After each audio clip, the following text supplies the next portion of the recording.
I sent out the thing about how No, I didn't do this. So you think you have all Right now, Sorry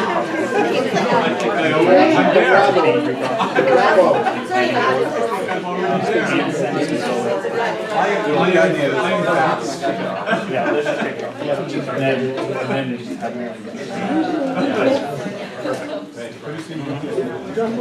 No, the last movie I saw was Sound of Music.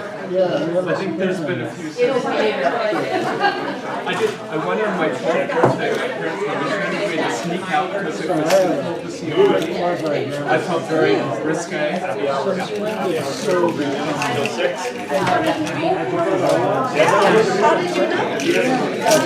That one in West Side Story.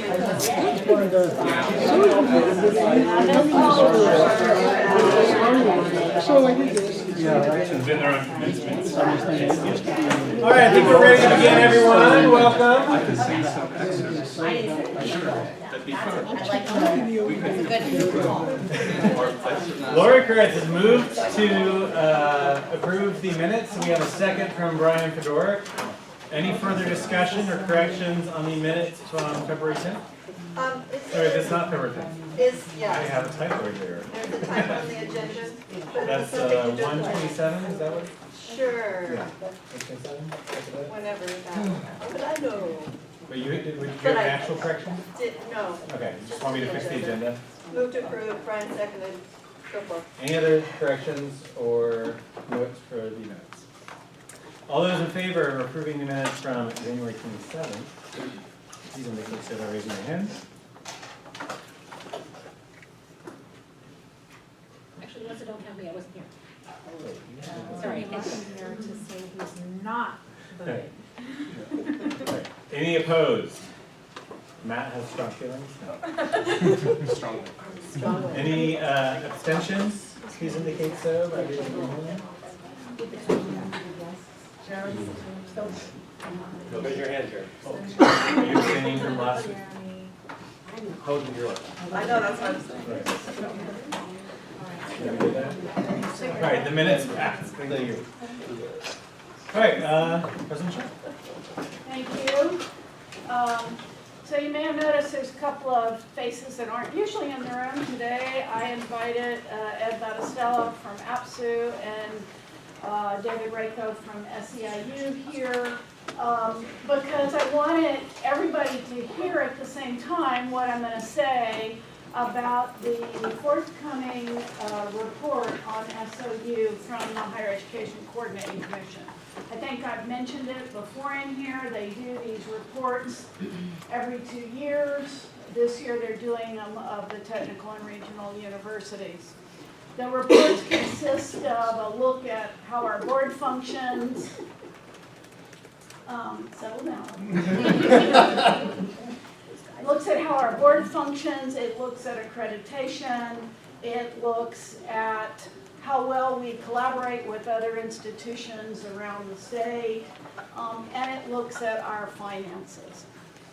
Everything looks good for us except for the finances. And I want to take some time, and then Jason and Greg are here later today to talk about the funding model, because that is, through all of our analysis, that's the problem, okay? But I wanted you guys to hear this from me. I don't know that anything will become more public on Thursday. The reports are out on the HEC website. They will be discussed in the meeting on Thursday. Whether they get picked up by the press or anything, I don't know. But just in case they do,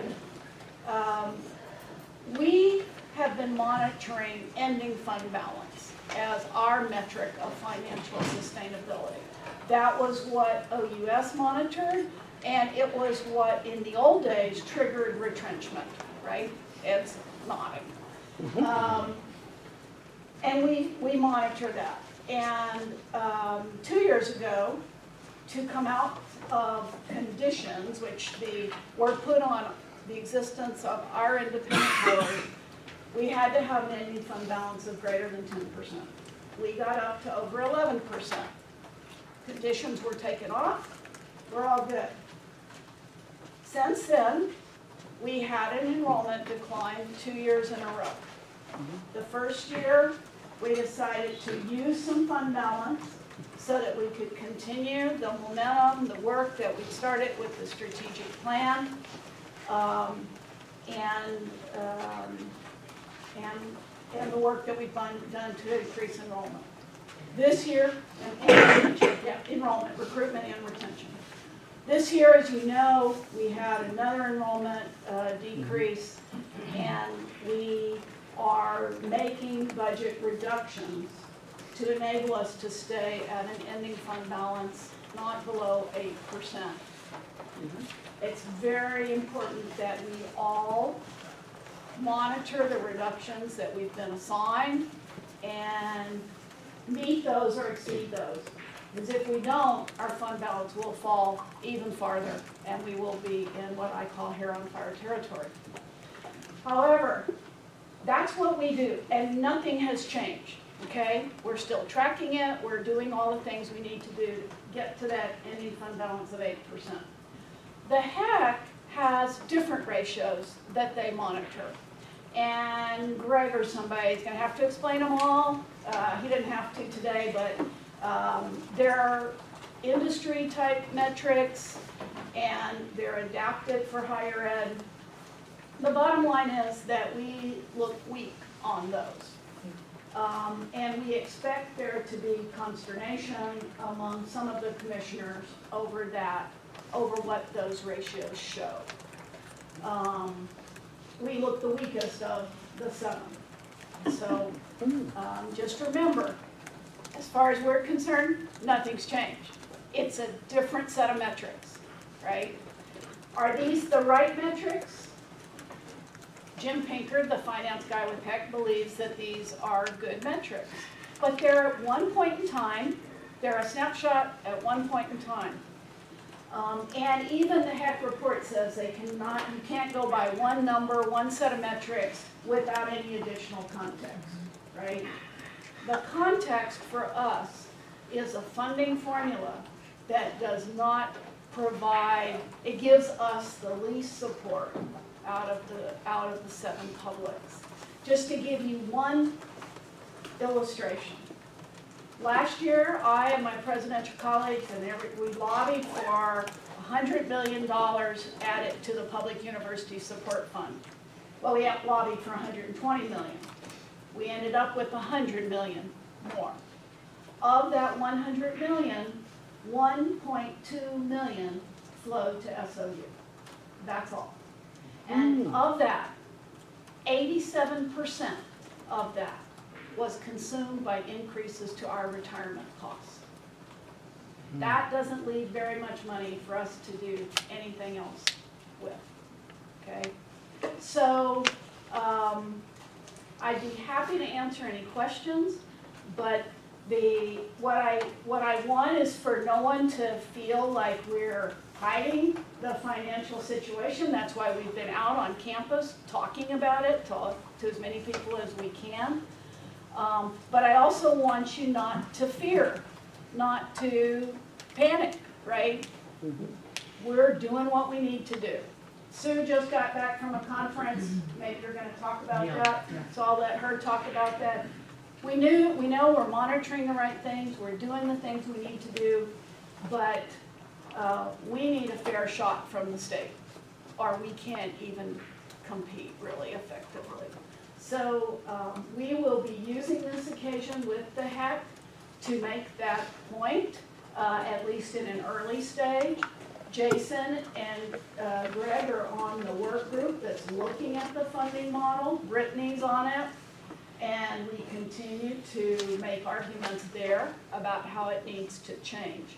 We have a strategy going forward for what we're trying to accomplish at this meeting, what we try to accomplish at the next HEC meeting, what they're trying to do on the committee, and we hope that it all ends up right. And if it doesn't, we are formulating a strategy for that. I'm not planning to make any kind of public announcement around campus because those have a way of going even more public. And what none of us need in the next few days is the story that hits the paper that says, you know, SAU's finances are really shaky and who knows what we're gonna be doing. Students get alarmed, are you gonna be cutting programs, whatever. So please help us with that. Help us, you know, rally as campus and continue to do the good work without causing publicity that will be damaging. It not only hurts our recruitment of students, it hurts our recruitment of new colleagues for you, of other kinds of employees. Does anybody have any questions? Did you mention that you have been keeping the board fully apprised, that the president, that Chair Henyon is I didn't, fully but engaged? you know, the board monitors this, they know what's going on, they've seen the reports. Our board chair, Lynn Henyon, will be having a conversation tomorrow with the chair of the HEC board. And we're trying a couple of other sort of more behind the scenes maneuvers. But they're fully supportive of everything. They're totally supportive. The board has said you cannot cut your way out of this. You need to be trying to generate new revenue, trying to grow, trying to retain more students. And we are supportive of you spending a little bit of money on that while you're also trying to control costs. So we believe we're doing the right things. We just need to get a little bit of help from the funding formula. And Greg and Jason will go through that in a little bit. So yes, Paul. Well, so if we do get asked, what's the elevator speech? What do we say? We use a different kind of metrics. We feel we're fine. The situation is the same that it was a week ago. Nothing's changed here on campus. It's different. It's simply a different way of looking at financial vulnerability. And for you all to know, because you're all scholars, there's a new book coming out on February 14th called The College Stress Test. And it's some scholars, some researchers who have come up with yet another way of looking at how you know how colleges are doing, right? So it's an area of interest. People are thinking about it, but no one has settled on absolutely the right set of metrics yet. We want to learn from that book. We want to learn from Jim Pinkert at the HEC.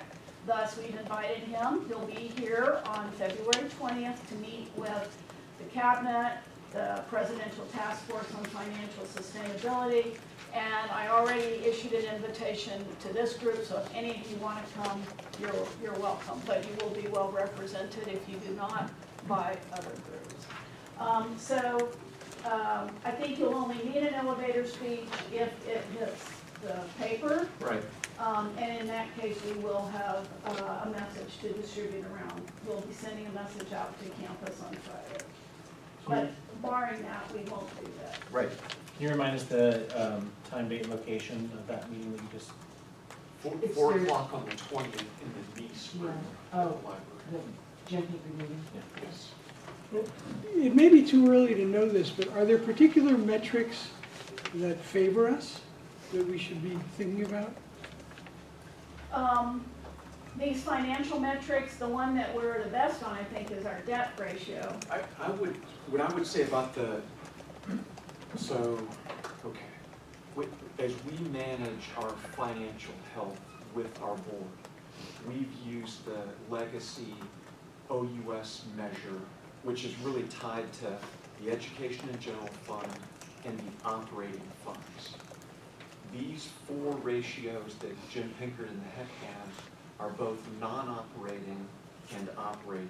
So they add a component like accounting for a $34 million liability in the PERS account. That really negatively affects our ratios, and we don't control them.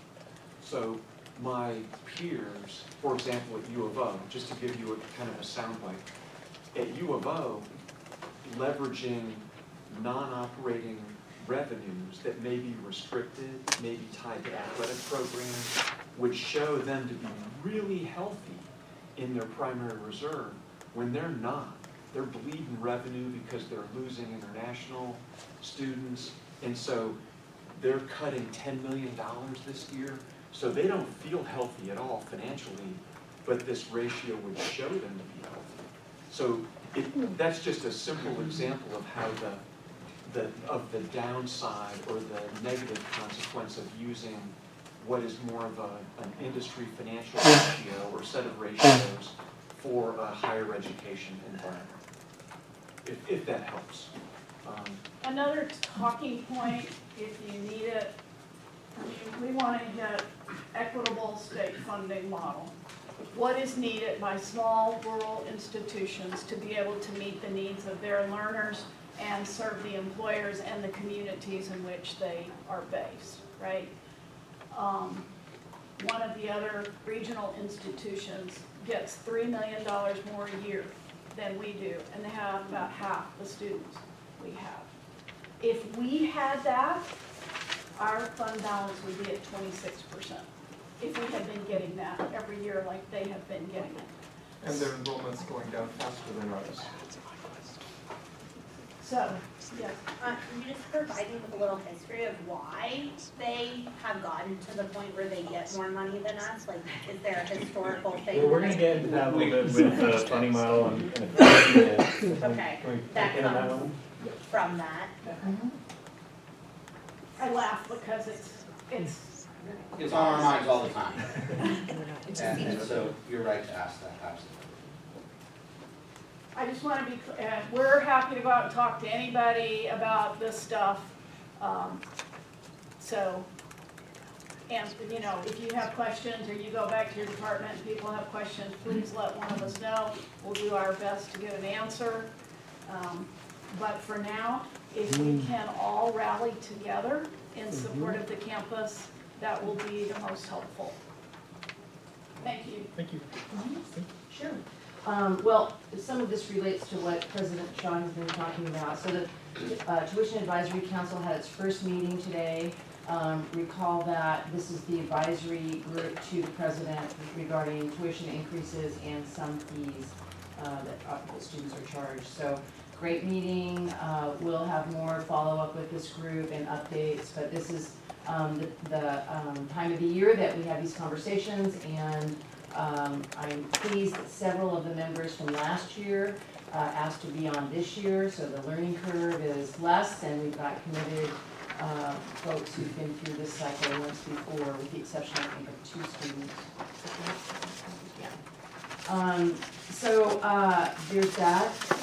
As President Schott mentioned, I just returned from ASCU, which is the American Association of State Colleges and Universities Winter Conference, and I wrote my boss and said, I have to say that, you know, I go to the winter and summer conferences, and I always feel like we're on track and we're making the right decisions. We're always ahead a little bit of other conversations that Provost and others are having at this meeting. But I felt really affirmed as your Provost that we are, if not on track with other universities, ahead of the curve. The conversations that we're having about the future of higher education writ large, demographics, changes, trends, all those things, best practices, challenges, state funding, all of those things are all conversations that all the other universities are having, but they're not necessarily at the implementation stage with EAD Navigate or academic partnerships or some of the other things that we've been working on, as well as the Presidential Task Force on Financial Sustainability, faculty rewards, all the things that we're on top of. I just felt like good on you, good on all of us. I'm really encouraged. So there's some challenge and risk involved when you take some, when you take some steps, make some investments. But I feel confident that these have been the right decisions, and I would not sit in front of you and tell you that if I didn't surely believe it. Couple of takeaways. One was that we're on the right track, and that was big. Another was the importance of community for students, that students perform better, were happier, tended to stay enrolled, and that all is about connections, whether it's athletics, learning cohorts. We know this, but it probably helps to remind ourselves that that sense of community is a huge attraction and a retainer. So just wanted to put that out there. 2 others. One was that we really need to refocus on course scheduling with student progress and student success at the forefront. Scheduling courses with a focus toward students' persistence and completion really needs to be a conversation. If you're not already having it in your programs, you should be. So how do we meet the students where they are in terms of scheduling and filling our courses and getting them out and graduating. And last, the need for equity, awareness, and training on all the campuses was a big topic. Using an equity lens regarding all of what we do, hiring, promotion and tenure review, pedagogy, so teaching, also research, advising, all of those things we've started conversations about, but we need to stay focused and again, the equity lens really needs to be applied to a lot of those conversations. I'm thinking about the faculty rewards group, that came up a lot in our work, right, Paul? I mean, you know, in terms of who has the workload and then perhaps who doesn't. And then how can we sort of look at that in a very strategic way through an equity lens. So those were all takeaways, but there were many more. It was really a great conference. I was really pleased. Thank you. All right, Donna Ling. Yeah, I just have a quick report. We had a meeting we're still January, and some of the things we had it at OSU, they welcomed us there. Some of the things the administration talked about is going on at OSU is apparently right now they have what's a gen ed requirement for each of their colleges is all different. So they're working on coming up with 3 models. So they asked a lot about different schools' models that they can present to their faculty. They also are doing a lot of research right now about the SAT and ACT being optional for admissions, opposed to, they really sold us on the whole fact about it being such a biased measure and that it really doesn't have a good measurement. And we all then said, well, gosh, why don't we just get rid of it? And that wasn't where they wanted to go with it. They want to make it optional, which we think then makes it more even inherent to have more biases. But I think there might be a little bit going on with the companies of the SAT and ACT there that we're not willing to give up on that yet. Some other things we talked about, some policy issues for the short term, campus hunger and housing insecurities, underrepresented students, improve credit transfers, health care for part-time faculty, prohibit sports betting to include college sports, and then also the HEC capital project rankings. We also had Veronica from the HEC speak to us. She's trying to put a big push on getting some resources for some type of an electronic platform. So when we do transfers of all the students, that it moves with the student opposed to the school. So we proposed that when House Bill 2998 went through, but it didn't happen. Where the next 3 majors are up for review for the major transfer map, that's criminal justice, computer science, and business. Some of the other things, we also met with the community college representative, and she was saying that they're doing something similar to the transfer mapping. They're doing guided pathways. They say that these programs, they seem to think that the big push in getting all of the meeting the educational goals is just to have more advising. They see that that's a problem. They need more and better advising. We also talked to them about, are they going to be pushing any 4-year degrees? She said that enrollment was down, particularly at Jamaica, and they're not sure that that's something they're going to go into, but we are starting to see some movement on the 4-year degrees at the community colleges.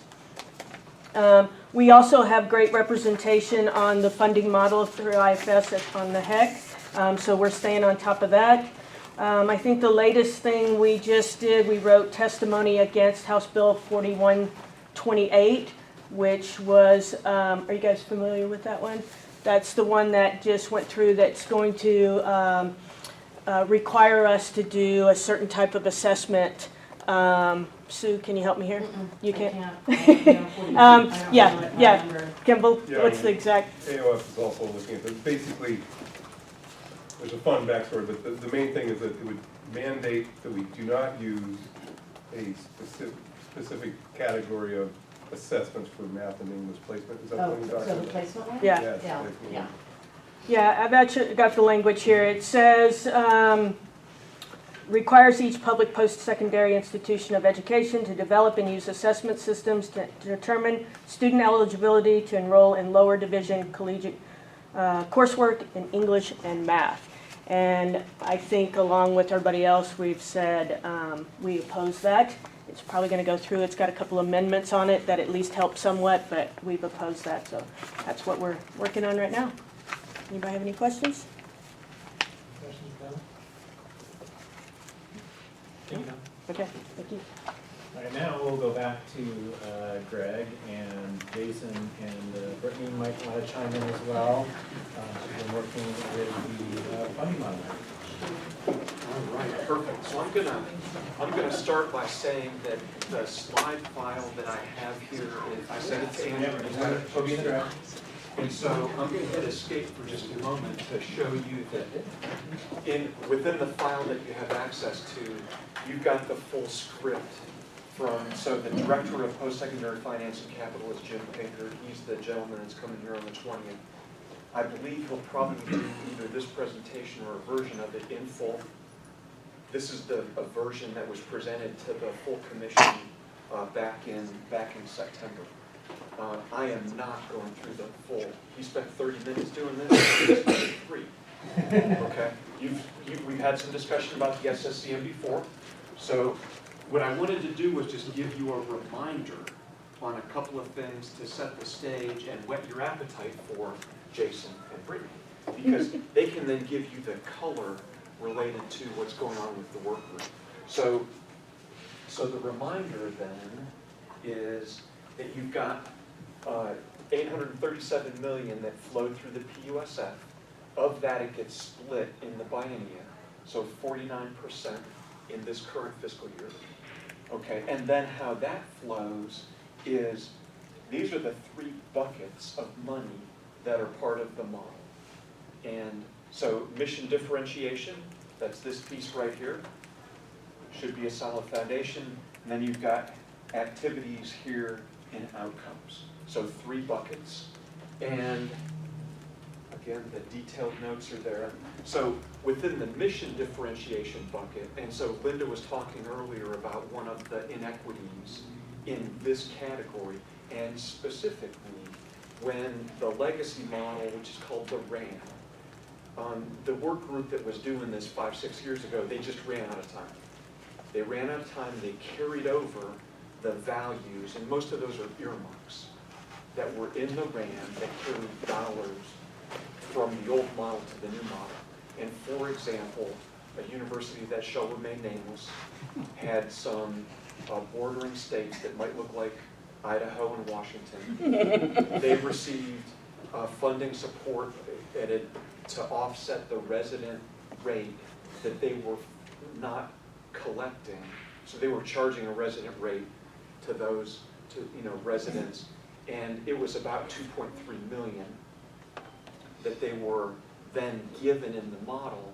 And another school, who shall not remain nameless, who's also by the border, did not get that same. So that's a piece of the 2.9 million that Linda cited. That's 2.3, and there's a few other areas. And so my intent was not to go through that in detail, but just to answer your question, it's a legacy. As a term of affection, I call it a drug deal. You can't repeat that. It's not appropriate.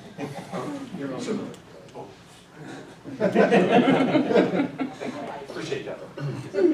So the other two areas, outcomes and activity, are fraught with opportunity, Jason, for us to clean up elements of the model that might enable us to receive more funding. So, and that is my primer and my transition to two much more intelligent and good-looking people than I'm, Jason and Brittany. Brittany, you're welcome to come up here or chime in when you want.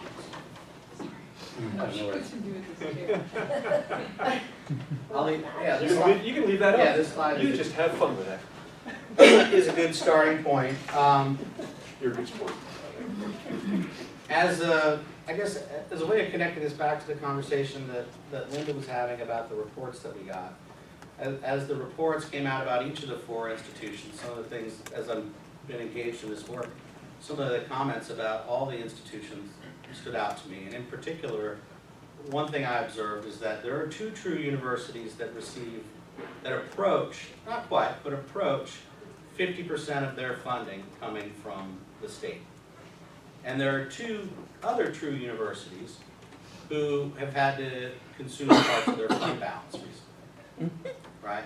So the 2 that are not using their fund balance are Western and Southern, who receive less in the mission category. Another feature that I think is worth highlighting about SOU in particular is that SOU receives less in per student funding than any of the other public universities in the state.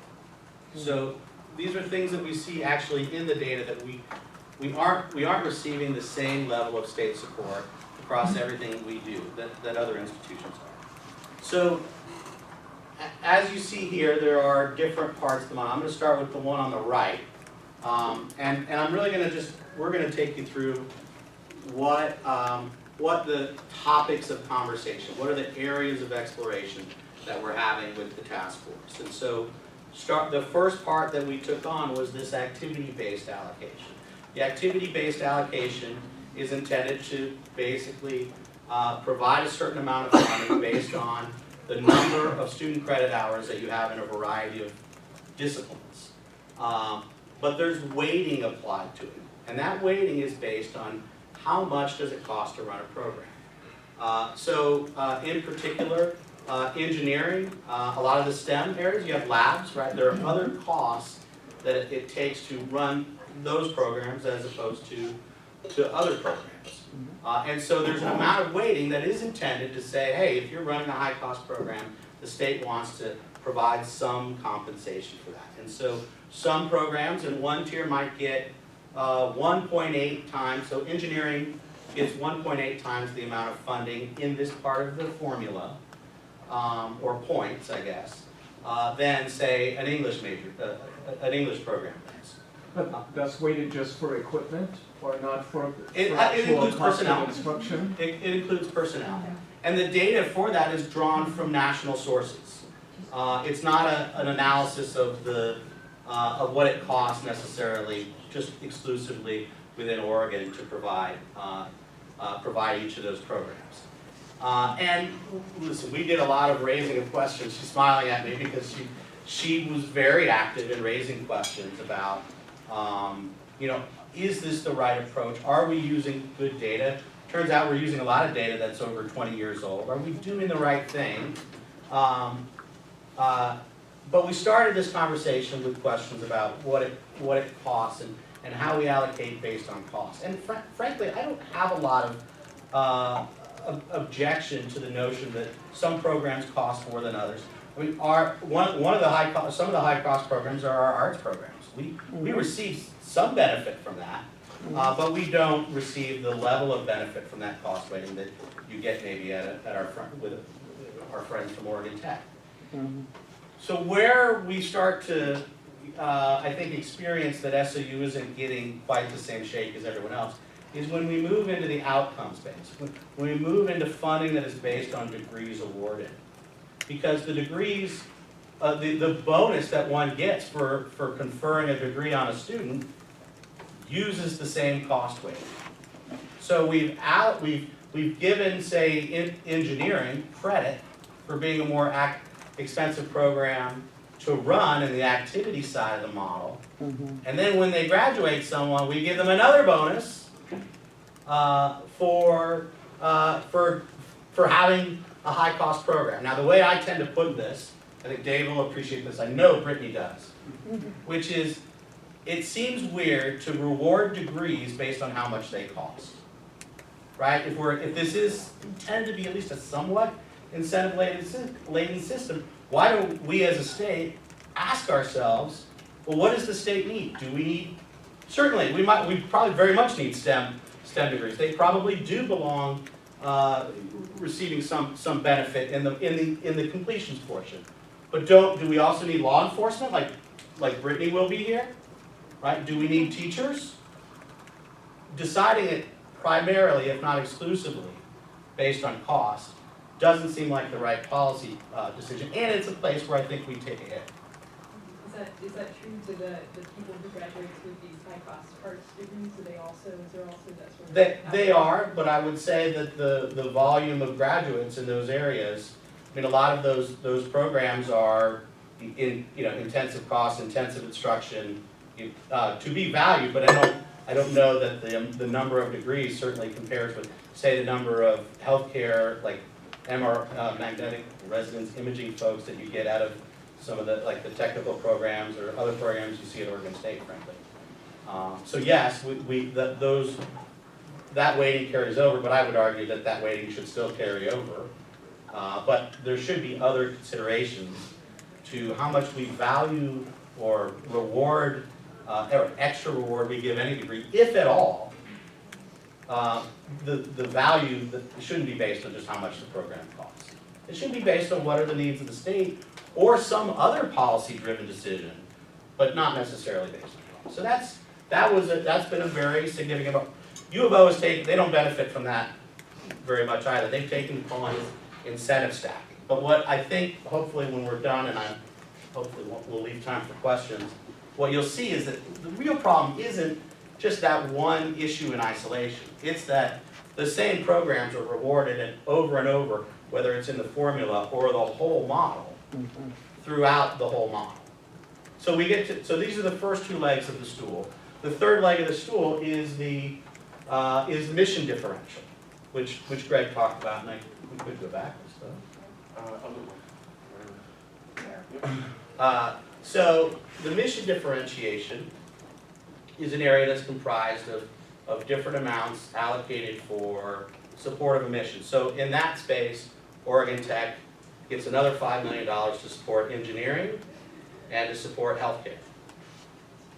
Right? We get funding in the amount of $8.9 million. Oregon Tech gets, in this total mission differentiation, they get 13.9, and Eastern gets 11.9. So and Western actually gets less than us, 7.5, but they actually do better than we do under the total model because they have so many in-state residents. They're not located, as we've discussed, by a border. So when we talk about mission differentiation, it's really about base funding. And so part of the advocacy that we're engaged in is to say, we're starting further behind. We're starting basically $3 million further behind every institution every year.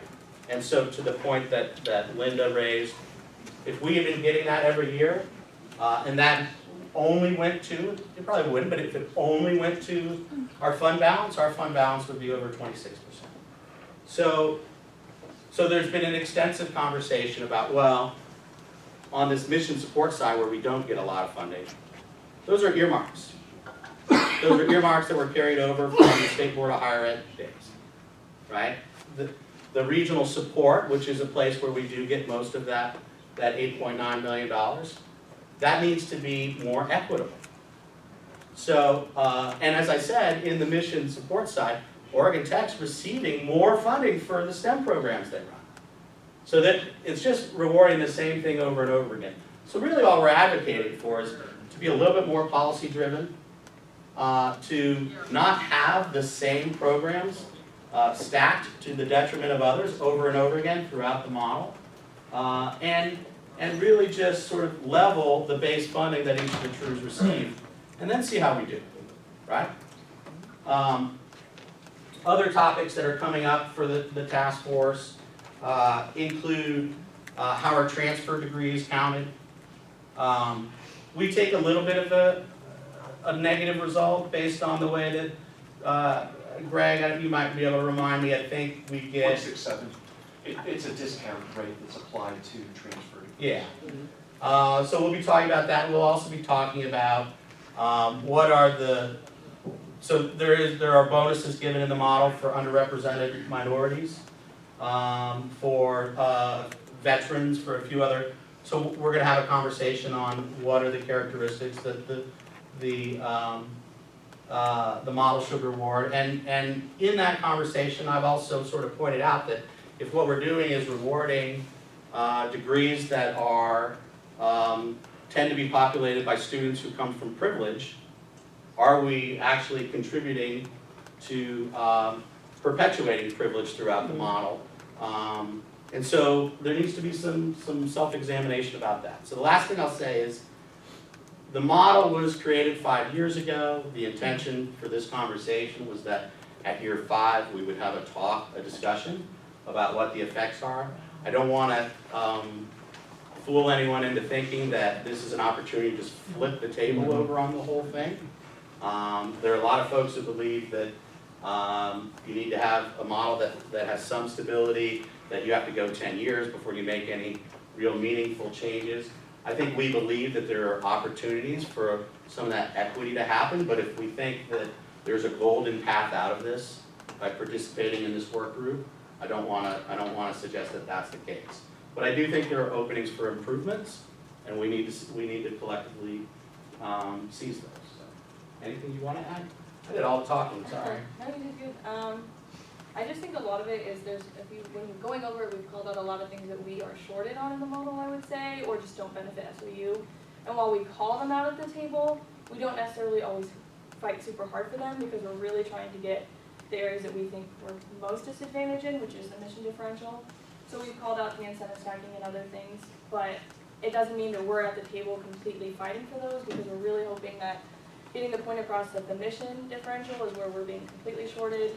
The rule, I mean, it's obvious that Eastern gets that bonus to also, I know we didn't talk much about it, but I'm sure you may know, it only counts residents, but Eastern gets to count a resident as also Idaho and I think Washington, right? We only get to count Oregon, even though we are also on the border of a state that we should be counting our California residents. So because we don't get that benefit, we are shorted in the model. So we're just trying to really advocate for the points that we really need. So we're not making a lot of enemies in the room also, because everyone's in there fighting for their own school, in which they're very stable right now in some of these universities with this funding model. So we're not trying to have anyone not like SOU or not make SOU feel like an enemy. We're just trying to come out with enough to keep us afloat, basically. And we have to be on guard for any change so we can gain. So just to be transparent, my projection, the projections we've done, is that if we just took the cost weighting out of the degree completions and continue to use it in the activity side of the model, we would still benefit to the tune of under $500,000, right? So that would be great, and that would seemingly be more sensible. But if there's some other change that someone else advocates for and gets, and that costs us $500,000, then there's no net gain there. So we have to be on guard a little bit for what are some of the other ideas that folks are throwing around, and it might be that we make great progress in one area, but give back some of that progress in the other. So we're constantly on guard. I will say that Brittany, her voice carries a lot of weight in the room, as it would in this, as I'm sure it does in this room. Folks are very responsive to what our student leaders have to say. And so I think we're lucky that the statewide groups of presidents, student body presidents, government presidents, chose Brittany to be their representative. And she's doing a good job of making sure the focus is both on what's for the health of students across the state and for the rest of them. So, yeah. Has anyone offered any rational defense for the fact of the border issue? I mean, that to me seems such a rational argument for.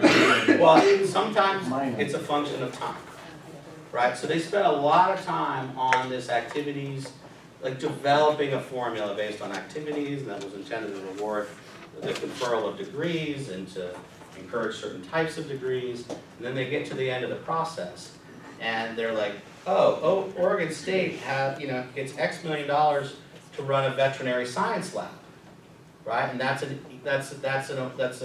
bit of funding that the state board has done for years, right? That Eastern, was receiving the blessing to charge out-of-state tuition to all these in-state tuition to all these out-of-state students.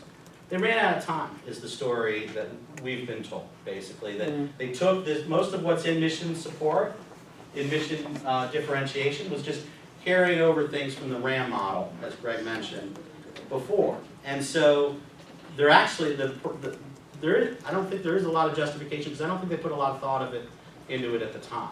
But I started out the conversation with this task force by telling our true colleagues that there's a lot about why Eastern is getting this that is similar to why we should. That this proximity to the border, where we are in terms of enrollment, all those things, the same reasons that justify continuing to give that to Eastern. I'm not looking to pull that from Eastern, but they also justify allowing us access to that funding as well. So, from what I understand, 5 years ago, they revamped this, but they didn't actually do it, because they ran out of time. But now, we're gonna talk about the issues with it, but they're not actually gonna change anything. Well, no, I think there's a willingness for progress. Sorry, I'll let you go. I just don't want to suggest that they're looking to just tear the whole thing up and start Why over. wouldn't they go back and do what they were originally, or finish what they were originally, like, how do you run out of time when you're given a job? I would probably That's say my question. a lot of the stuff when I talk to Jim about it, especially in the mission differential, is it's a lot of things based on what legislators noticed in their communities and what they wanted to see. It's the mission of the school, right? So that's why in the mission differential, there's a ton about like programs being offered. Like there's a veterinarian program bonus if the school offers that, law and legal, right? And then there's some for like different support. So from my understanding from Jim, the Eastern and OIT kind of bump is because the legislators there were really pushing that Eastern has in the middle of nowhere, and if we don't give them the support, they will have they won't be able to serve the students that actually live there if we do not count the residents out of state. And maybe that doesn't mean that there wasn't push from our legislators here, but that's just the way it was. And it's not that they didn't look at it again, it's just that whole tradition. And not wanting to challenge tradition, yeah. And then I would also say that it's not that they don't want to change it in this model, but we're also coming in where of the 7 public, us and UO are the only ones that are really interested in seeing some change. Because everyone else is really satisfied with the model because they're really comfortable and they're getting a really nice It's not amount. inequitable, it's inequitable in their favor, not Yeah. inequitable But if we, out of their anything favor. that we shift in this, shifts it for everyone. Right, And but we've it talked needs about to be this. equitable, not, But if we shift some things, it's gonna tank others. If UO, like, let's say if we counted like residents or different things, like one I noticed that I'm not gonna fight for because I know we wouldn't win. The bonus in degree certificates goes to students of color, but it's not for residents. How many students of color are non-residents in a state that's predominantly white? Well, and one But of if the I things we're challenge that, every other school in Oregon would bump up, because not a lot of students of color are coming to SOU. They're probably at OSU or UO. So there's certain things that we're all not trying to challenge because it would mess us up. So everyone's just trying to yeah. really only call out what would maybe help them. On the other hand, we're preparing for our next discussion is going to include a discussion about out-of-state residents, and that we're one of only 2 states that use this type of model that give nothing for non-residents. I mean, I would So, like to It's still on the table. emphasize to them that although they don't see a problem with this because they're benefiting, it is not equitable across the state. And if they want to play fair and they want this to work, like the heck wants everybody to, this group doesn't do this so that everybody, they need to think about that and not say nothing should change because we're benefiting, but make it fair to everybody and take a hit for the state, right? Like they need to. So remember that right now, it's in a work group. Right. And it's got Jason, a lot of VPFAs on it from the other universities. Then they make a recommendation to staff, then staff will recommend to the commission. So there's a bunch of stages here. And the other thing that I think, when you're thinking about this, it's helpful to think about the students and families of Southern Oregon, not our institution. And the students and families of Southern Oregon who come here are paying 60% of the cost of their education, where the students and families that are going to Eastern Oregon paying 40% of the cost of education. So that's the way to you know, we're gonna have more success if we talk about students, families, employers, and regional health, both economic and community, than if we talk about our institution, right? Right, so we are 10 minutes behind. So if anyone has additional questions, feel free to shoot me an email and I will put together an email of additional questions from the Senate and we can either forward a general response to senators or make time for you all to come back again for your discussion. And all three of us are super committed up to this and super passionate about it. If anybody just wants to call me and talk through a little bit more detail, I'm more than happy to do it. Thank you And for your you can come service. ask Jim Pinkert himself, because he knows, he's gonna talk about the funding model as well as the financial ratio. Thank you. Brandy, did you have more to report from this, please? Yeah, I just have a couple things. So Radar Academy Awards are starting to meet and we need a faculty member. I know it's additional time out of your busy day, but it would only really be week 5 and 6 of spring term is when we just be looking at the applicant or the nominees for the Radar Academy Awards and, you know, evaluating them there. So if either you're interested in that, please contact me or spread it to other faculty that we really need a faculty member for this.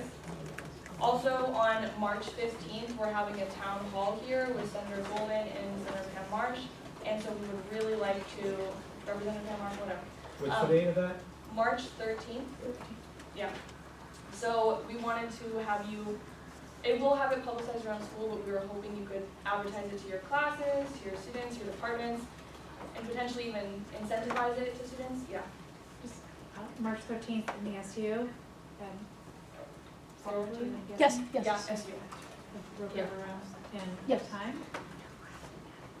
I don't know. Did you say what the topic of that town hall meeting was? It's basically about anything, but it's predominantly about students, right? So there's gonna be community members, but sometimes when we have it as just an open town hall, topics get not related to the student focus, so it's anything students wanna talk about as long as it is kind of student related, whether that's tuition or just campus affordability, city affordability.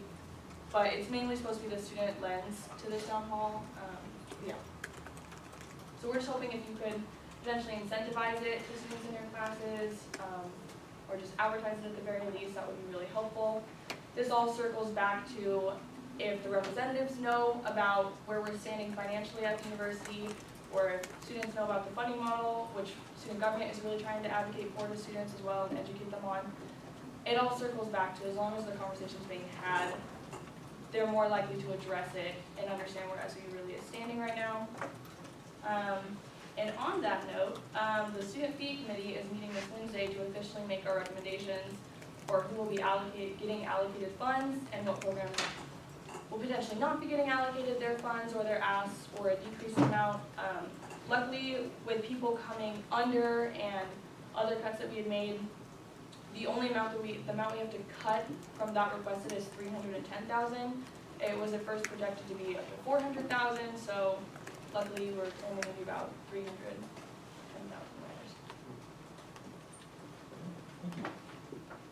Kimball. Hi.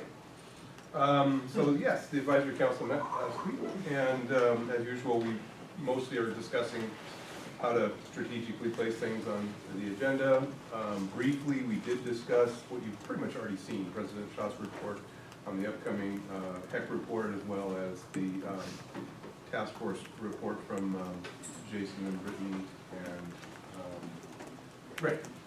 So that you've seen all that. We also did discuss, some of you gave us the feedback, it even came up at our last Senate meeting on when we essentially elected Devorah to be our, the Senate's faculty member named to the presidential task force. And we discussed, you know, the possibility that we would recommend to President Schott that she find a way to include Dennis on that. We discussed the pluses and minuses of that, and President Schott reminded us that she was modeling this task force on the old budget committee, which had been pretty well defunct for quite a while. And we weighed a lot of things. We ended up deciding, well, shoot, if she just took that recommendation from us, if that's what we wanted to do, that would essentially be putting more faculty members on a group that also has representation from other groups. And so we weren't really looking at it in a larger context, I think, when we originally were thinking that. And so we came to the conclusion, the advisory council, to say that let it go as it did. Deborah is our rep, and to not recommend any other change there. We did, well, President Schott reminded us, but to remind you all that she's in the process of a larger group making recommendations about all the presidential committees and part of our bylaws changes. I mean, there are some funny things, even on the old budget committee. It's pretty clear about what the representation will be, but it's uneven and not standard as to how those people get named, for example. So maybe in the future we can clarify the processes of how different people get named to those groups. Let's see, I just wanted to insert a little bit, a group named via a memorandum of understanding in the collective bargaining group about aligning instructor standards for promotion and progress that are currently in our bylaws to align them with the APSU CBA. That group, which consists of Karen Stone, myself, and Leslie Eldridge, is actually getting close to bringing you all something to look at. And so we hope actually to bring that to the next Senate meeting. We'll see if we make it. And then finally, another little insertion here, more of my election committee hat, but we're mindful that the sequence of elections for next year's offices need to start happening, and we have some openings on faculty personnel committee. That'll happen first very soon, and then we'll get as quickly as we can to chair elections, and then follow those by the senator elections and the at-large Senate. So all these things are steamrolling your way. Thank you. Any questions? All right. All right, we have some new university studies proposals to consider. Obviously, there won't be any vote today. And we have Charles Weldon here to speak to us. Okay, so the University Studies Committee is recommending 3 new University Studies classes: Communication 218, Comics, Culture, and Politics; Science 120, Concepts in Science, Light and Sound. Those are explorations classes. And then at the integrations level, we're recommending Environmental Science and Policy 354, Marine Conservation, Science, Policy, and Management. And I think you have the descriptions and notes on those. If there are any questions? I have a minor question on Sure. the science course. I realize there's no program of science. How does that typically delivered? I mean, who ends up teaching the course and all that kind of stuff? That's Dr. Seams. Usually teach it, it's under the science prefix, and there's a reason for that. We've done Science 110, Science 110 Lab, just about every quarter. Almost every quarter. And Science 120 is a nice addition. It's online, so it helps our students who can't make it to campus, or for whatever reason, it's just easier for them to take a lab class as more flexible. So lab online as well? SC is not as scary sounding as physics or chemistry. Chemistry is hiding. So that actually was the history, and Ellen isn't touting herself as well as she should. One of the things that I had put out was I really wanted an online science class that had an authentic lab, not a video game lab. And Ellen has done some amazing things playing with kind of what can be done within someone's home that is an authentic lab. And so I actually feel a lot of pride in what she's done is creating these courses. And I do have one slight request. We are piloting this class spring term. And if there was any chance you would be willing to prove it today, students are registering for it, and I would like to confirm for all of them it's G-Strand and put that in the description for the pilot course. So if we approved it, that would be go into effect immediately for that $199? And we're going to offer it as a $199 and pilot it this spring, and then it will go into the rotation for subsequent years. I'm comfortable nominating that we waive, but we roll to vote on that. Michael Parker. Yeah. I signed the sheet with Makes his a motion. signature. Hey, so- what's your name? I know, but it said in parentheses, so I tried to do my font in his signature. Would anyone like to make a second to waive, right? Any further discussion on waiving the 2-week rule? Just to clarify, is that Just for this that one Okay. course, yes, not for all three. The other two we can do. Any further discussion on that? Don't we usually get more backup information on these courses when they're introduced? Am I wrong about that? No, this is all we ever get in the Senate Drive, but you should have access to the Gen Ed Drive where you can access the additional materials. That's the one I'm thinking about. Yeah, so that's the, University Studies yeah. Committee. It's Is that information in that drive? University Studies Committee Drive, so if you have access to that, you can find the full materials. I believe that information is there. I haven't checked. I also have the syllabus with me if you want. Yes, and I have the application if you want. But, Any further discussion on the waiving vote only? All those in favor of waiving the 2-week rule for this one tonight's class, please indicate so by raising your hand.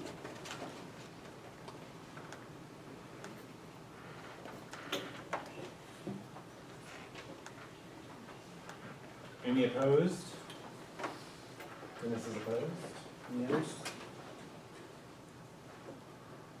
Any abstentions? I feel like I should probably.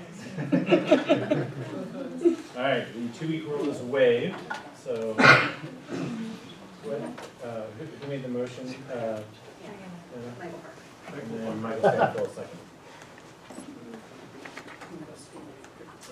All right, would anyone like to make a motion to actually approve this course? I move that we approve the course. Well, I'll second it. Dream team here. Any further discussion, questions, or remarks? So right now, Sherry, this is a 199 that's offered in the spring? I tried to get it hard numbered, but I was told no. Tried, who said no? Curriculum committee? No, Jody Waters, the ruler of curriculum for me. So, the rulers. So there are 2 physics 199s that are being offered. I'm actually planning to create a science 199, 199L to pilot in the future that'll be less confusing for students. So I'm confused, which is fine.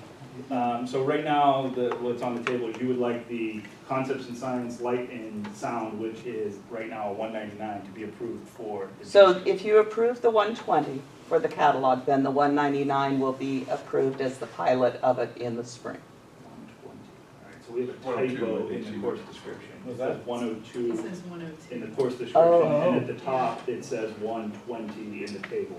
It is a 120, 120L. Or sorry, 120. So it should be 120. So right now, that 120 is being offered as a SC or whatever, 199. Physics 199. So what we're actually voting on is to approve it for whatever strand it is right now, a G strand for the spring term. Yes.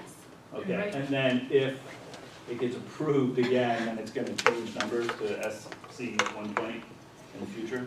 What I am asking is that you approve 120, 120L as a course for G-Strand. Mhm. That will apply to this spring and the future. Because the 199 is having to be piloted under soft number, your approval of 120 will also approve the 199 pilot. To clarify, Is that clear? the Science 120 doesn't yet exist? So it is a new course. So that's coming to us from Curriculum Committee, but it hasn't yet? It has come from Curriculum Committee. So we already voted on that?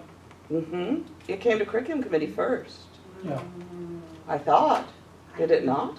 I remember it. And It's it's chair. They told me it Past had term. So been. we have already proved that? It was early in the fall. I remember, I was there. Yeah, okay. Yeah, it was early in the fall. I was trying to think recently. I was asking, I can't remember. Yeah, so this is my I last think step. Jody said that it could not be 120 this year, but it could in the future. And So so it had to be it's 199 not- this year if we piloted it. It's not in the catalog. I think that may. Right. But it will, after we've piloted it, it will then go into the hard number. in the It is, came to Curriculum Committee for the 2021 catalog. Right. And was So we'd approved. just be allowing the strand to be attached to the soft number instead of approving it to be attached to the hard number in the future. No. No, I'm hoping Well, you're it would be approving both. Yeah. It would be both. We would- By doing I this, thought I was it would be- confused, apparently I'm not. Sorry, now I'm throwing things. That was Michael Parker, not me. So- 120, but Could we make like a simple an amendment to the motion saying we, that, granted, it would be 120 and spring 2020, 199, whatever the name of this course is, sound and confusion, as a G string. Yes. Because that's basically Well, what we're that trying would to be do, nice. right? Both. Actually, that would be a nice safety net. We Yes. needed that. I think that's So extra. is that a friendly amendment? We have That's- 39 students signed up for it already. Even though it's not. Filling. I mean, that's what I would propose, just a friendly amendment, just to Yeah. remove any confusion for students and for faculty and senators that basically would state that the SC 120, 120L Concepts in Science, Light and Sound, as well as the SC 199 Concepts, Science, Light and Sound in spring 2020 would be approved for the G string. I Yeah. like that. So moved. So moved, thank you. I don't even know what I said, but But it was eloquent. thank you. Occasionally, I'm caffeinated enough So- to do that. Confusion is the first sign of enlightenment. Thank you. I'm the most enlightened human I've ever known. You just accept it. So that's so moved, so I can't second my own motion. You seconded it. Well, No, I'm withdrawing. okay. Guys are, now I'm confused. So I would like to make a motion to make a friendly amendment to that. I second that. For further discussion, does anyone know what date this course was approved? Because I'm trying to find the course proposal where it was approved, and I'm not finding it We in our came in November and did a bunch of undergraduate curricular committee stuff, so it would have had to be in that. We didn't come earlier than that. Because we only came once last term with everything. In November. I just want to make sure that we actually can do this. So November 18th, we had a big undergraduate curriculum package. I don't see SC in The there. FC is not in there. Oh.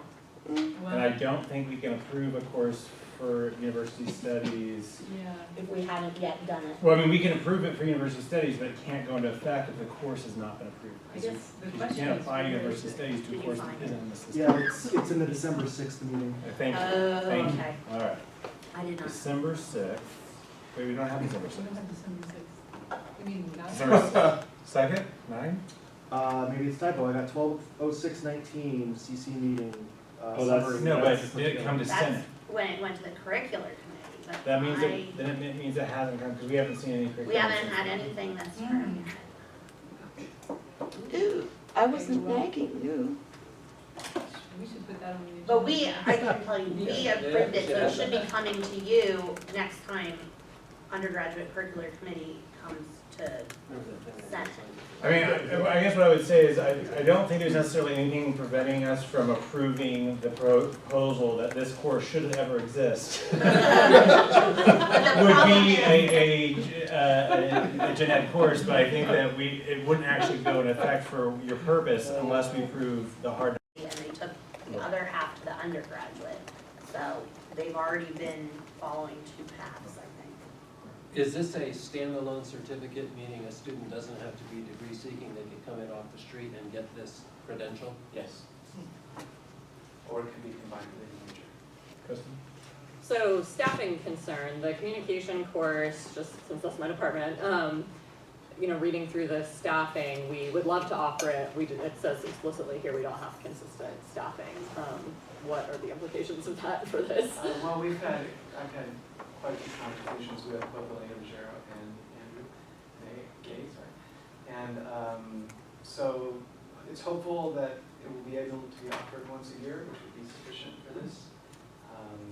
And we talked at one point about creating a new course if the communication course couldn't be offered regularly, but in conversations with both of those faculty members, they felt that they wanted to see this course be offered more regularly, and hopefully with additional interest from people in the certificate that might help that. And so we decided to move forward including that course instead of creating a course that would basically duplicate what that course was about. Andrew, don't you and Eric teach that course? I've taught it, I created it, taught it many times. I haven't taught in a while. Eric is on the schedule for next year. I don't think he's done it yet, but he's going to. We've had one turn by turn teach it. I think that's well. I'm coming late, so, but I'm just trying to understand, in the list of the certificate, it says the first course does or would count for Strand I, is that right? Well, the existing Music 315 course counts for Strand I. So my hope was that in modifying that course, that would continue. Now, with feedback from the undergraduate curriculum committee, I'm creating a new course proposal for the 415 course, and I'll be submitting that to undergraduate studies for approval for Strand I also. I was just wondering where else you would be getting bodies from besides just people coming in. So it sounds like your hope anyway would be that you would serve multiple purposes or continue to serve multiple. We're hoping that students there's a proven interest in the music industry. I currently have 36 students in my Music 315 class. It was capped at 35 instead of the usual 25 and filled up instantly, so it shows me that there's interest there. We know from talking to students at preview days and things that there's interest. So we're hoping that students will see this as an attractive add-on to any major they're doing, that will be our kind of most primary market, but that also we may get some standalone certificate seekers as well. And we think, probably the students majoring in music and business might be where the most interest lies, but we have I always have a lot of theater majors in my music business class too, so that may be an interest area for them as well. Any further questions? All right, thank you, Darren. All right, we have made it to the continued discussion of the pass, no pass policy proposal, which I put back on the agenda because we ran out of time to discuss it about 2 weeks ago. So, Dave, do you know where we're at with this? There've been. Sure. So I heard that Jody had a really fun time emulating Dave Carter last Senate, so I figured I would come and try emulating him too. Talk fast. Okay. So during the discussion the Senate had about pass no pass policy, can I slow down or? No, I thought you were going to emulate Jody, and so that's what Jody. When we started this discussion, it was basically trying to move it to the ability for a student to change from pass no pass to a grade or grade pass no pass in the 11th week, because it is lopsided in terms of they can go from pass no pass to a grade later, but a grade to pass no pass had to be done in 4th week. So we said, well, let's move it to 7th week, and then we settled on 11th week, and then we brought it to Senate as the initial proposal to modify AAB 038. And so during that conversation, somebody said, well, why not make it 12th week? So we took it back and we said, okay, well, let's just go after what we're really trying to do and make it symmetrical. So that is what is now in front of you, I believe, is the idea that it should be symmetrical. A student has the option to do grade to pass no pass up to 30 days after the grade is posted, or no pass to a grade up to 30 days after it's posted. There's no intent to change anything else other than make those two things the same time point. And so that's what we all agreed upon, and then brought it back to you today. So, we've had this for 2 weeks, so we can, if anyone would like to make a motion on this, we can. I'll make a motion to pass the academic policy recommendation of symmetry. All right, for a second. I'm in favor of symmetry. All right, do you have a question? No, I was just going to make the comment that I did think Dave did a much better job emulating Dave than Jody. It did seem like, I don't remember what they were, but I remember there had been a couple of questions at the very end of the meeting we had to stop. So Brian, do you remember? So one of the questions that I think Jody kind of brought up and she was going to ask, I believe academic policies, is, are there any implications for financial aid or anything that we can see? I don't know if we're making an issue out of this, because I don't know how many students want to change it, but I think that, athletic eligibility, whatever it is, but I don't know the extent of the problem. I mean, I like the idea of just, if a student wants to go from pass, no pass, they have 30 days after their grade, which if it was poor enough, it wouldn't affect their GPA. I mean, I still like it, but I just didn't know if there was any implications that we weren't thinking about by changing this policy. We didn't see anything, so. I assume, like Matt Stillman and financial aid, they looked at this before. Yeah, he said it was gonna be a little bit of a logistic issue in terms of them trying to figure out how it's gonna work out, but they were gonna work it out, so. You know, I was just thinking, the only way that I could see it would really matter is if a student made a change, which I don't think ordinarily they would choose to make, which is to change any level of a D grade to pass, no pass, and therefore turn something that had borne credit now into something that no longer bears credit. That, in theory, I guess could muck up how many credits you've earned and your financial aid standing and all that. But most people would go the other way. They would say, oh, I'd rather have a D and some credit than no credit. It's my experience. Any further questions or comments? All those in favor of approving the change in academic policy around pass, no pass, please indicate so by raising your hand.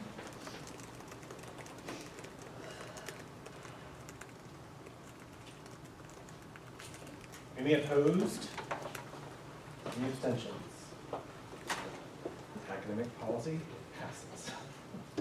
All right, thank you, Dave. That brings us to our final agenda item. Jill, are you here to speak about the governors? Hey everybody, now it's the final agenda item, so I will keep it short, but I'm Jill Smithstead, I'm the staff coordinator here in Student Life for the Student Sustainability Center, sometimes known as EGOS. We just recently changed their name, but I also serve as the agency coordinator for the Governor's State Employee Food Drive, which is an annual thing for the month of February. So I'm hopeful that most of you haven't been able to avoid one of these red bags in your box. So I'm just here to pitch real quickly and let you know more in depth in person about the food drive. It is on the whole month of February. There's a slew of different events happening throughout campus. And also food collection competition for actually collecting food, as well as a payroll deduction solicitation for folks to sign up for employees to donate money every month. And so the beneficiaries are twofold. One is to access our regional food bank hub. It's to support nutrition programs for Jackson County. And then that's linked to this larger statewide. All the state agencies in Oregon are participating in this food drive. So the whole goal is to eliminate hunger in Oregon and through the efforts of our employees, of state employees. And so if you were to sign up for a payroll deduction, and I can leave some forms at the desk back there when I leave, that all the money, the ask is $12 a month per paycheck, but you can do a one-time donation of $5, you can do a monthly donation of $5, you can do a $50 monthly donation, it's up to you. And that money goes directly to support access programs. And then the actual food collected with our Red Bag program goes to support our student food pantry that's just right across the hall here on campus. And I'm sure you're all aware that there's significant food insecurity both in our community as well as among our students. And so this is one way, like a big annual push we have to try to help across all of those different areas. The other events that are happening is tomorrow night, the music department through OCA is hosting Feed Body and Soul, a concert that is an ask of bringing two food items to donate, or you can donate money, or it's pretty much open to anybody, and it's going to be at 7:30 p.m. in the Music Recital Hall. Next week on the 20th, there's a talk by Dr. John Francis, who was a SAU alum and is now somewhere in the Midwest, actually, I don't know exactly. But he's giving a talk about his experience walking silently for like 17 years and getting multiple degrees, and his experience, and he's really involved in the environmental field too. So it's a partnership between Multicultural Resource Centers, Sustainability Council, and a bunch of different entities, business department. And that is also bringing some food items, and there'll also be a silent auction there. And there's a few other events. There's a volunteer day on the 29th, so if you're interested, it's open to all employees, students, alumni, bring your family. It's actually going to be at Access in Medford, and we're providing transportation there, so there's a sign-up form. Hopefully you can't, like I said, avoid us, so look for the Red Bag, has more information, as well as on the Inside SAU story, there's links to all the different activities. But I just wanted to encourage you to try to participate. And, the building that donates the most food, you don't have to bring food in the bag. Churchill won last year. Churchill won last year, so it's all about beating Churchill. It will be treated, SU Dining is providing coffee and tea with the president kind of thing, or coffee and treats with the president. So just a little incentive, tiny incentive to try to help support our student food pantry. And last year, I think we collected about 1,800 pounds of food to the student food pantry. I don't remember, payroll deductions was down a little bit, so we're hoping to bump it back up. So, if anyone has any questions in here, or I'll let you get on your way. I have a question. Sure. What is the extent of food insecurity? And how do you come to that value? I meant to bring my sheet that had the statistics we have from the food pantry here on campus, but we do have, I think it's like 100 and, don't quote me on this, 123 discrete users of the student food pantry so far this year, so it's not repeat customers. I think 66-ish of those are repeat customers that come back. They're allowed to come once per week and get 10 food items, and they use their SUID number. So the extent to which we don't collect a lot more data on those to give folks to kind of make it accessible to them. But so that's one way. We also have another endeavor called Raiders Helping Raiders, so students can donate for their Raider cash to help other students can have a free meal at the Hawk, and I think we have that, I don't know, somewhere around 50 students using that this year, getting those tickets. So we only know by people using it, not necessarily what their need is. But there's a lot more national data about food insecurity in college and hunger that I'm happy to, I think there might be some links in one of the news articles that we have for that. I went to the Greenhouse students in the Access Center last Friday. We watched a video that said that apparently 1 in 7 homes in Jackson County is food insecure. Yeah, Access is really great information. They came to another presentation, and they give this whole video, that they probably the same one, that has a lot more data. Does that kind of question come on the student climate survey at all? I haven't seen the student climate survey yet at the. No, it did not. That just got pushed out. But the students, the state level, the students of all 7 public institutions have made food and shelter or housing insecurity, but especially food, one of their 2 or 3 mandates for work during this legislative session. So it's been called out by the students across the state. All the student body presidents and student bodies are working on it collectively in their work. Yeah. Thank you, Joe. Appreciate it. Thank you. All right, announcements and new business. I know Sue already had her hand up. I just have a quick announcement for those of you who haven't seen Concordia University today announced that they'll be closing at the end of spring term 2020. They cited mounting financial challenges and changing educational landscape as the reasons. There's both a HEC announcement in response, and also if you just Google it, you can see what Concordia said. I think it would be helpful for you all to look at the announcement from Concordia. It reflects many of the conversations we've been having, including the one we had today. These are not SOUs, individual, idiosyncratic challenges. This is a national conversation, and it's happening in our state. Remember, Merrillhurst closed last year.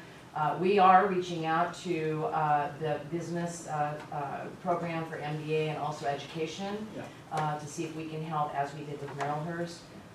But it's a reality that we just all have to sort of understand better. So, and I know you all are doing that. Thank you. So I'm the advisor of the Chemistry Club, and I got a letter in the mail from the American Chemical Society today that last year's officers, the 2018-19 officers, won a National Honorable Mention Award for all of the service and activities they put on last year. So they're going to get a plaque in the mail. It always makes me feel good because I'm the only one whose actual name is in the email as the advisor, even though they did all the work. Any other announcements or new business? Band Film Festival is on Wednesday and Thursday. If you haven't been to it before, it's the premier mountain film festival. It's amazing. If you want to get inspired to go outdoors and do amazing things, Wednesday and Thursday. 2 separate showings, 2 different films that they have. It's about 25 months. In the food pantry concert we're doing tomorrow night, Paul French is the host and MC, so you might want to come just to watch that. And 2 cans of non-perishables will get you in for free. That would be in poor Anything else? All right, thank you all. It would be.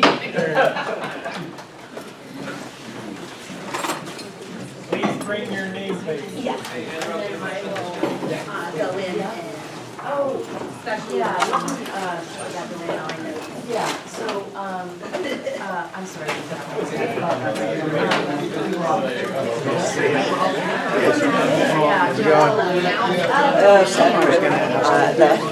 Seaboard to come through the brick. I thought I got them all approved, I was not worried.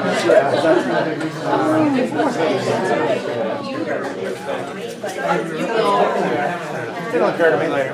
Send me an email.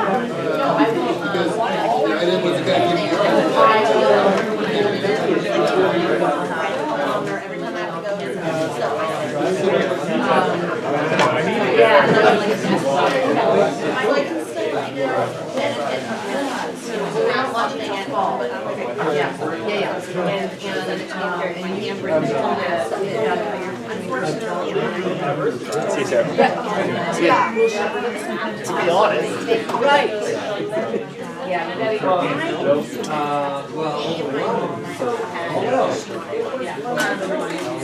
Right, she wanted it now. That was the one I got. Well, Yeah, she's got one day, and just say, and I mean, we got everybody, so that's all it is. Would be one leader, but all the others,